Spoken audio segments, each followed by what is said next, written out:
So Lynn, as we enter this conversation, I know that your ministry and your heart is closely connected to this relational reality, to this righteousness, this right living with one another. So could you tell us a little bit about yourself and your ministry with sons and daughters? Yeah, sure. I mean, I think a lot of people here know me, know our story. My family's here. We've been a part of Lakeview for a long time. We served many years in Africa and part of Hands at Work in Africa.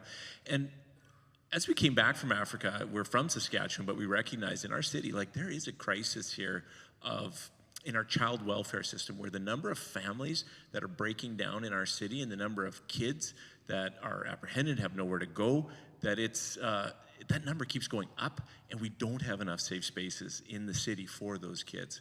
So that's a crisis that's here. And Sons and Daughters is really a response to that, to say, what is the unique thing that we, as the church body in this city, in this province, are called to bring into that situation? Because there is something unique that we are asked to bring as the church. Jesus announces his ministry in Luke, right, as bring good news to the poor, right? And so there's something beautiful about that. The thing about news is it's new, right? It's something unique, something that wasn't being said at that time. And so there's something in the call to us as the followers of Jesus to do the same thing, to bring something, to ask, what is good news here in this situation we find ourselves in? And right now, I mean, you alluded to, there's so much justice work, even in the child welfare system, that is going on, but there are massive holes too. So what are we, the church, uniquely called to bring? What does good news look like in this situation? And we discern that, I think, by listening. So God's intention was that all creation would be interconnected, right? In this interwoven, interconnected shalom, this fabric that binds all of us together and keeps us connected and well and safe and whole. But there's this groaning because that fabric is torn. And shalom is broken. And that's what we hear. So we're material people, right? Which is not a criticism, that's just life. Our culture, our time, our way, we're material people. And so we assume when we think about great injustice like poverty, for example, that we think about the material elements of that. But there's been really good work done by organizations like the Chalmers Center and the Center for Study of Social Policy. And their work shows that people in poverty don't actually use material words really to describe their situation. They use these much more relational terms. When you listen, you hear people using terms like shame, inferiority, powerlessness. So shame, I'm not good enough. I'm not good, period. Inferiority, I'm less than. Powerlessness, I don't have power to change. I don't have influence to change relationship. These are relational things, and this is what we need to calibrate our response towards, right? We're talking about a decay of these things that were meant to hold us together and keep us well and connected. And it's really, you see it in the breakdown of three primary things, and that's our relationship with God, our relationship with ourselves, and our relationship with other people. And those three are interconnected, right? Like our relationship with God was intended to give us that sense of who we are, of belovedness and safety in him. And in turn, that sense of wellness in ourselves was meant to flow out in our relationships, healthy relationships with others. But the decay, the breakdown of that chain causes a great fracture, and it brings a ton of pain. We hurt ourselves and we hurt others. And what psychologists will tell you is that wounds that are caused relationally can only get healed relationally, right? You need new experiences of healthy relationships. Someone who's been abandoned needs someone to consistently show up for them, to redo that experience. It's not enough to talk about abandonment with a therapist to heal it. They need the experience of somebody showing up. So relationships are actually, in that way, a primary tool of justice, how we deal with this. We have an immense impact on people through the way people understand themselves, through the way we relate to them. We all understand ourselves through each other's eyes, right? That's the gift that we have as image bearers of God.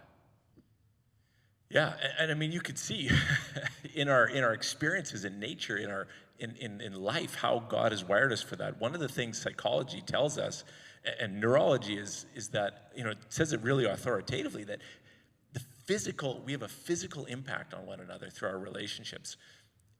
For me, I learned, I don't have a background in this stuff, so it had a huge impact on me when I learned this. We see it so clearly in the development of babies. When a baby is born, if the parents that receive them are attentive, right, it affects the physical shape and architecture of the baby's brain. So a child cries, the parent responds, right? The tone of voice, the softness of touch, and those positive responses to the child's need, they stimulate a chemical in the brain that opens up development of the child's brain in these upper regions of health and growth and curiosity, and it grows the child. But if the opposite happens, if that child has need and the response of the parent is not attentive, if it's not positive, if it's not warm, actually it stimulates a different kind of chemical in the child's brain. And this child cries, and this happens over and over and over, and it literally shapes a different brain in the child. We have scans of this. This is concrete. The impact is physical, but it's not just physical. It also shapes the way that child thinks about himself or herself, right? If the parent has responded well and loving, the child gets a positive message about who they are, that sense of self. I must be good. I must be important. I must matter to the people around me. This place I'm coming into, it must be a safe world. Whereas the child who doesn't have that gets the opposite message. Maybe I'm not good.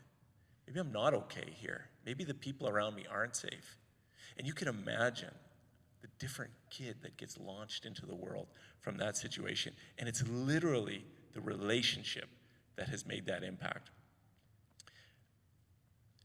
It's significant. It's really significant.